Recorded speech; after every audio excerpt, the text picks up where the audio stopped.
Bismillahirrahmanirrahim. Hari ini Ibu akan menjelaskan tentang bangunan dan pertumbuhan wilayah. Nah, apa sih pembangunan itu? Menurut Profesor Ginanjar Kartasasmita, pembangunan adalah suatu proses perubahan menuju arah yang lebih baik melalui upaya yang dilakukan secara terencana.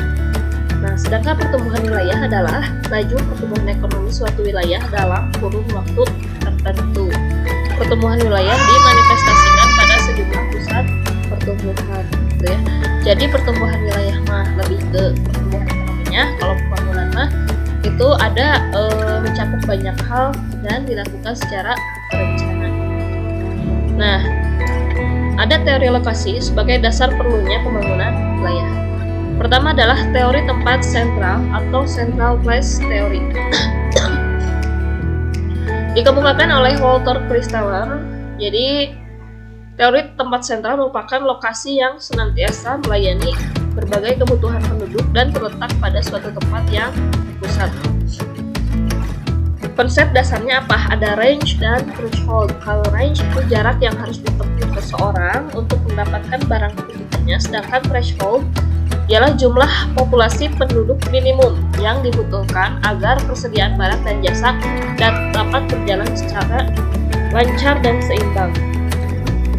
Nah, selanjutnya berdasarkan kepentingan sebuah pusat pelayanan berbagai kebutuhan penduduk dalam jumlah partisipasi yang maksimum, untuk jenis barang kebutuhan dapat dibedakan sebagai berikut.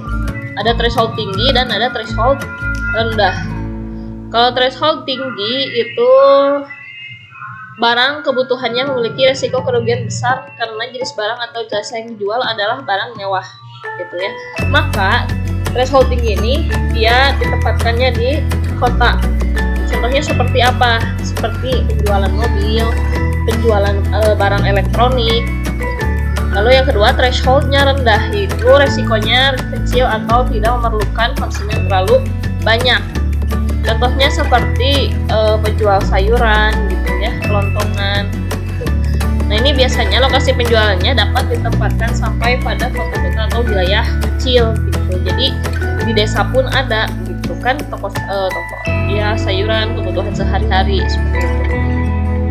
Lalu selanjutnya, nah ini seperti ini hierarki tempat sentral yang kawasan daya pengaruhnya berbeda-beda. Jadi diibaratkan kalau dalam teori tempat sentral, kota itu berbentuk segi 6 kayak gini.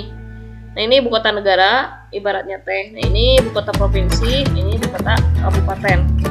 Ini kota kecil atau kecamatan. Ini pasar itu harusnya ada di sini.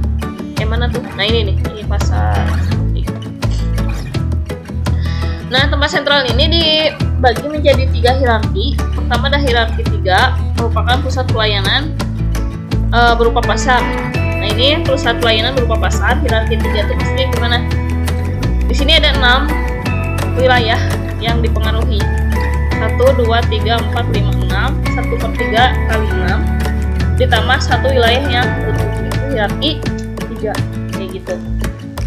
Lalu ada hierarki 4. Nah, ini jalur lalu lintas yang paling efisien atau disebut juga dengan situasi lalu lintas yang optimum gitu. Nah, ini kayak gini bentuknya, setengah dan 6 dikali 6 tambah 1 ini yang utuh, jadi hierarki 4. Ini teh menurut Christaller kota, gitu ya.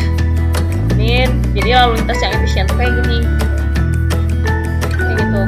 Terus ada hierarki 7. Wilayah ini selain mempengaruhi wilayah sendiri juga harus mempengaruhi seluruh bagian masing-masing tetangganya. Ini disebut juga dengan situasi administratif yang optimum. Nah, ini 1 jadi 6 ditambah 1 sama dengan 7.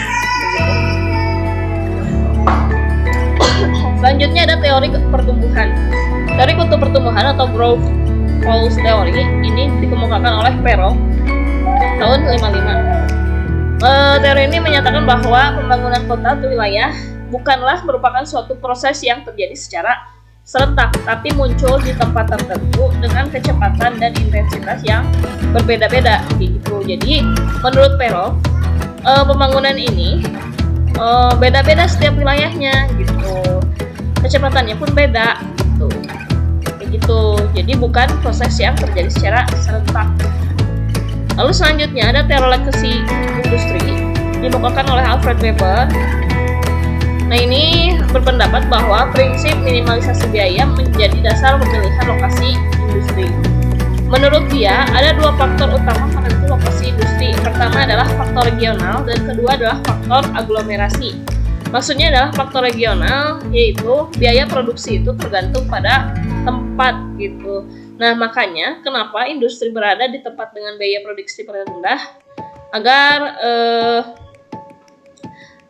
industri tersebut dapat maju gitu ya, maka ditempatkan dengan biaya produksi paling rendah. Nah, biasanya biaya produksi ini menyangkut transportasi dan tenaga kerja. Jadi industri itu dia bisa mendekati pasar atau mendekati tenaga kerja gitu ya, agar biaya produksinya rendah seperti itu. Lalu yang kedua adalah faktor aglomerasi, yaitu pemusatan industri. Jadi kalau di kita industri dipusatkan di Bekasi mungkin ya salah satunya, atau di Tangerang gitu. Nah, ini untuk meminimalisir biaya seperti itu. Misalkan biaya untuk pengolahan limbah, jadi bisa patungan gitu dengan industri yang lain. Lalu selanjutnya, nah ini seperti ini segitiga Weber untuk menentukan lokasi industri. M ini market ya, R1 R2 bahan baku, P1 itu adalah lokasi biaya terendah gitu. Nah, ini berarti yang gambar A ini apabila biaya angkut hanya didasarkan pada jarak. Jadi ini industrinya dia masih apa ya, bisa dekat dengan pasar, bisa dekat dengan bahan baku kayak gitu. Contohnya misalkan industri pakaian gitu. Lalu yang kedua adalah lokasi industri dekat dengan bahan baku.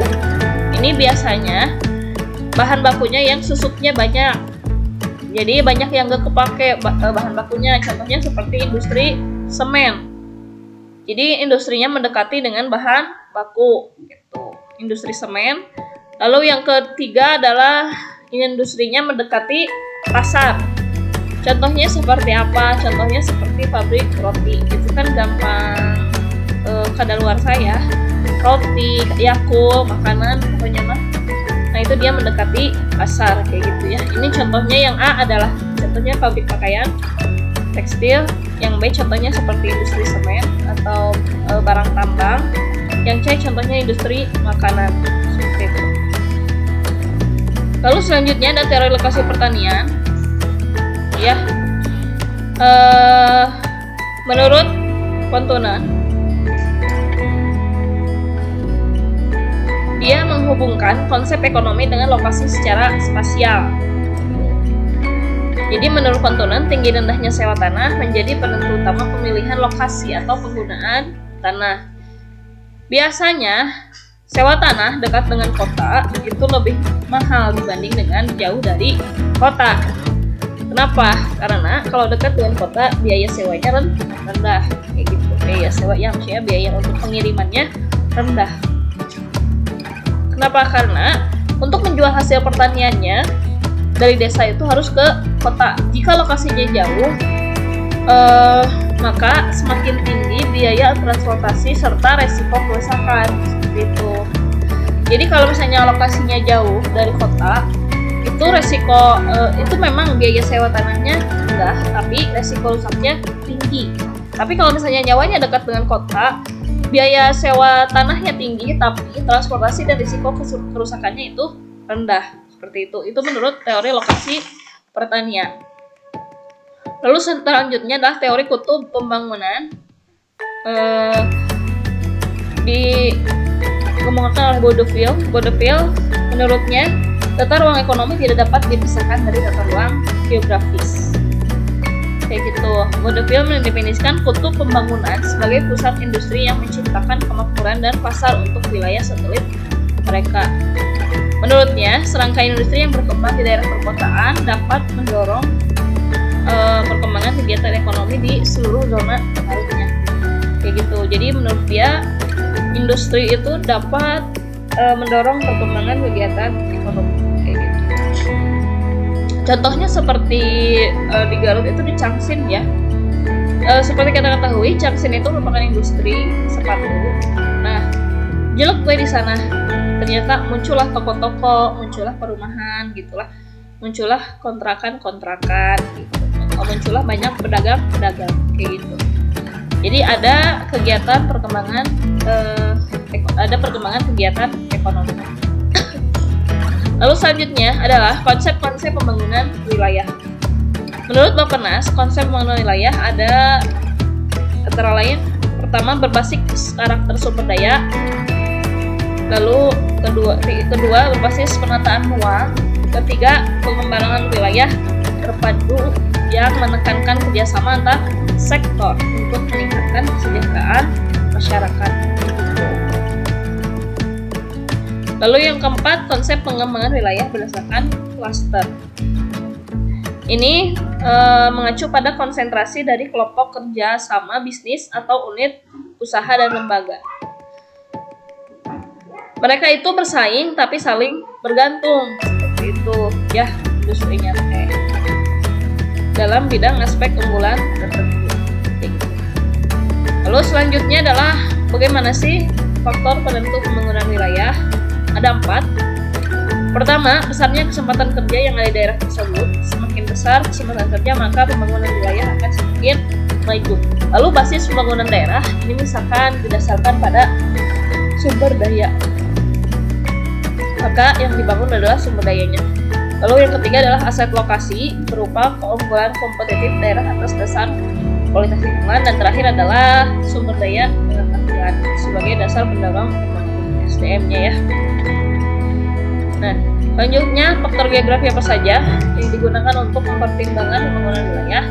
Pertama ada faktor topografi. Biasanya pembangunan wilayah akan lebih lancar di wilayah yang datar dibanding dengan yang pegunungan terjal.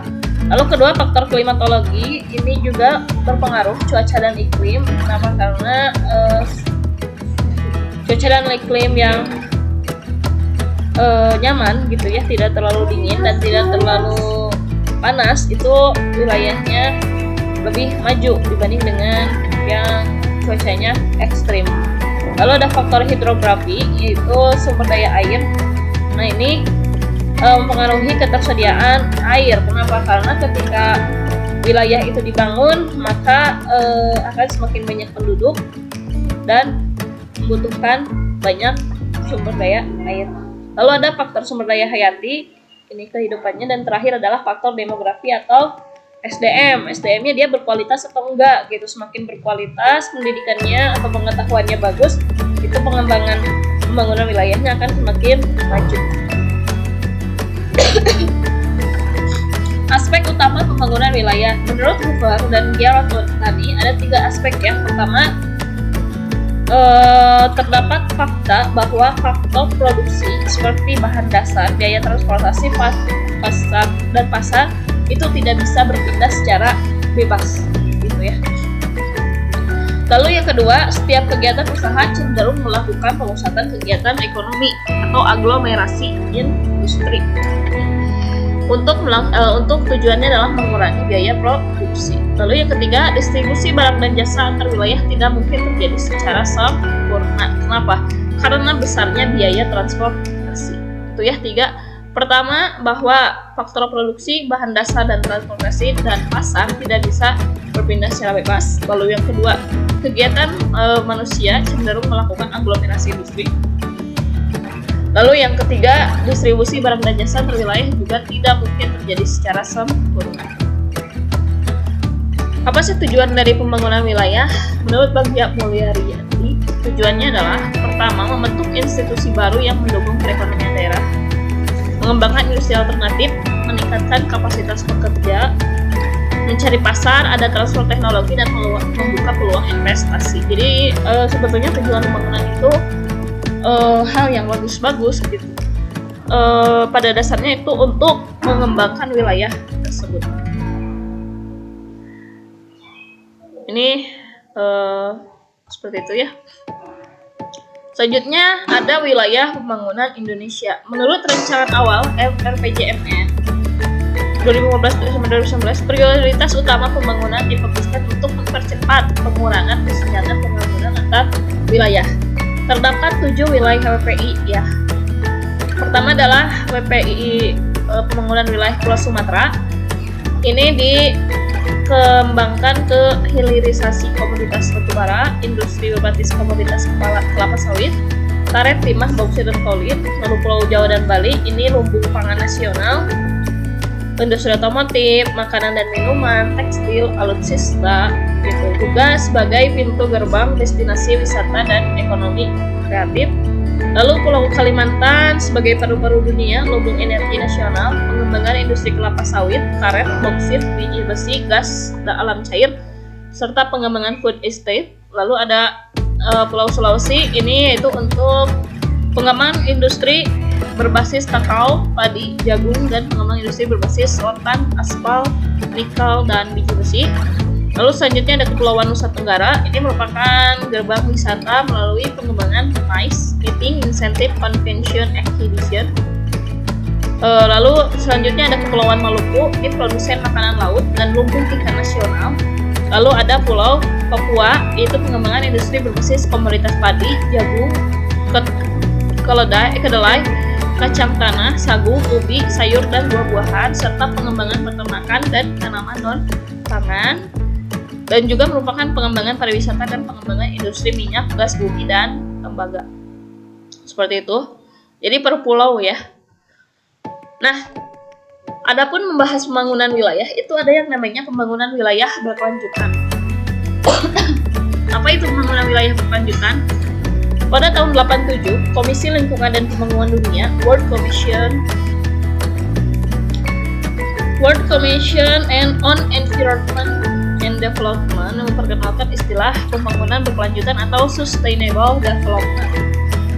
Nah, menurut Undang-Undang RI Nomor 32 Tahun 2009, pembangunan berkelanjutan adalah upaya sadar dan terencana yang memadukan aspek lingkungan hidup, sosial, ekonomi ke dalam strategi pembangunan untuk menjamin keutuhan lingkungan hidup serta keselamatan, kemampuan, kesejahteraan, dan mutu hidup generasi kini dan generasi yang akan datang.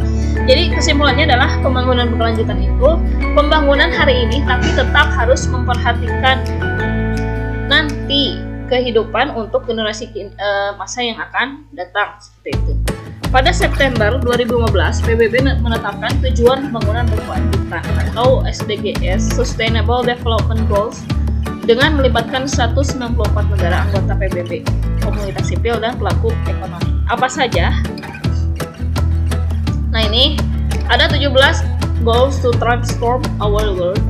Pertama adalah, mana yang pertama? Nah, ini no poverty, artinya apa? Tanpa kemiskinan. Dengan cara mengentaskan segala bentuk kemiskinan di semua tempat.